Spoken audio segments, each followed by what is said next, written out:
Comment prier avec les chants? C'est un défi parce que souvent on prie avec une feuille, on ne sait pas quel numéro est le chant. Je peux être distraite par mon voisin qui chante plus fort que les autres. Voilà, prier en chantant n'est pas si facile. Mais prier tout court n'est pas si facile.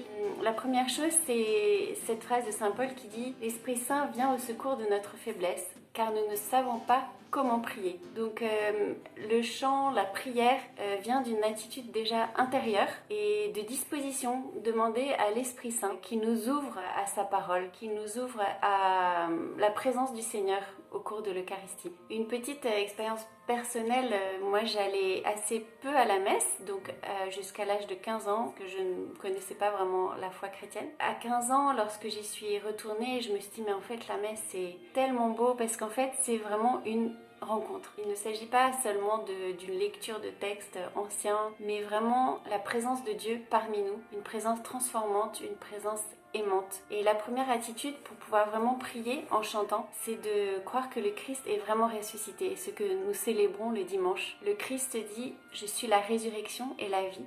Celui qui croit en moi vivra, quand même il serait mort.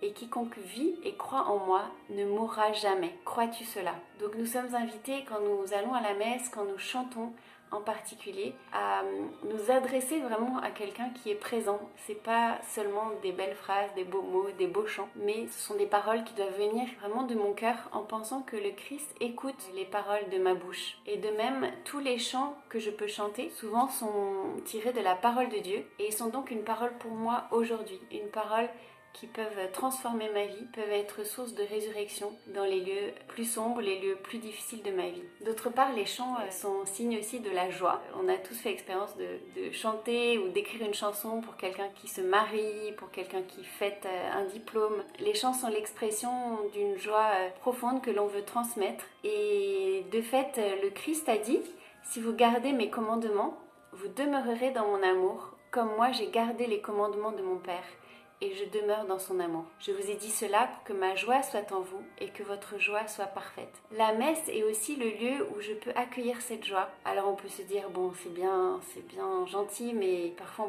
on traverse des moments d'épreuve. Et de fait, le chant n'est pas un palliatif à l'épreuve ou une méthode zen pour aller mieux, mais il est vraiment le lieu où Dieu, par sa parole, peut me redonner cette joie aussi et peut me donner cette foi que même dans l'épreuve, Dieu est présent. Le chant est aussi un moyen d'unité, cette unité que le Père veut pour ses enfants. En étant attentif à chanter avec les autres, en unissant nos voix dans une même mélodie, nous faisons corps avec nos frères et sœurs. Et je suis toujours frappée de voir la diversité de nos paroisses, de notre communauté du Chemin Neuf où nous sommes de différentes cultures. Et le chant est aussi vraiment le lieu où nous pouvons vivre et expérimenter cette unité que le Christ veut pour nous.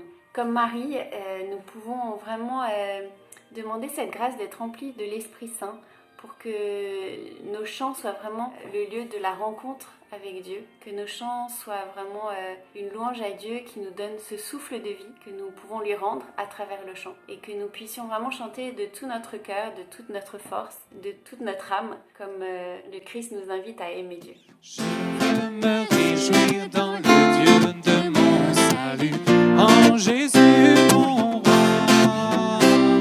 Je veux me réjouir dans le Dieu de mon salut, en Jésus mon qui rend mes pieds